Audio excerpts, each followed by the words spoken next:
நடைபெற்ற demand colony 2 படத்தின் செய்தியாளர் சந்திப்பில் நடிகர் அருள்நிதி, நடிகை பிரியா பவானி சங்கர், நடிகர் அருண் பாண்டியன் ஆகியோர் பங்கேற்றனர். நடிகை பிரியா பவானி சங்கரிடம் எதிர்மறையான கருத்துக்களை எப்படி பார்க்கறீங்க என்ற கேள்வி எழுப்பப்பட்டது. அதற்கு பதிலளித்த பிரியா பவானி சங்கர், படம் பார்த்துவிட்டு நீங்கள் கூறும் விமர்சனங்களை நாங்கள் ஏற்றுக்கொள்வோம், அப்போதுதான் எங்களை சரி செய்து கொள்ள முடியும் எனவும், நாங்களும் மனுஷங்க தான், எதிர்மறையான கருத்துக்கள் வருவது பிரச்சனை இல்லை, ஆனால் தனிப்பட்ட முறையில் தாக்குதல் நடத்தப்படுகிறது என வருத்தமாக தெரிவித்துள்ளார். எல்லாரும் மனுஷங்க தானே. இப்போ உங்களை கஷ்டப்படுத்துற மாதிரி பேசினா உங்களுக்கு கஷ்டமா இருக்கிற மாதிரி நடிகர்களுக்கும் இருக்குதானே செய்யும். அதுதான் அதான் கேட்டாங்க, கஷ்டமா இருக்கான்னு சொல்லிட்டு.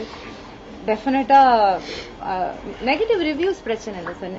ரிவ்யூங்கிறது படத்துடைய ரிவ்யூ இல்லை, கிரிட்டிசிசம் அது எல்லாமே ஓகே தான். நம்ம அட்ரஸ் பண்ணது டெஃபினட்டா பத்திரிகை நண்பர்கள் அவங்க படத்தை பத்தி சொன்ன ரிவ்யூவோ இல்லைன்னா அவங்களுடைய கருத்தோ அதுக்கு எதிரான விஷயத்தை பத்தி நம்ம பேசல அந்த யூடியூப் இன்டர்வியூல. நம்ம சொன்னது டிஜிட்டல் மீடியால எல்லாருக்கும் ஒரு முகமே தெரியாம என்ன வேணாலும் பேசலாம் அப்படின்ட்டு ஒண்ணு இருக்கு இல்லையா, ரொம்ப பர்சனலா அட்டாக் பண்றது, அதை தான் பேசணும்.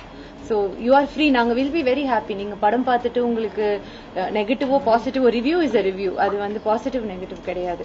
மேலும் முகம் தெரியாத யாரோ ஒருவர் சமூக வலைதளங்களில் என்ன வேண்டுமானாலும் பேசலாம் என்கிற நிலை உள்ளது எனவும் நடிகை பிரியா பவானி சங்கர் வேதனையோடு குறிப்பிட்டுள்ளார்.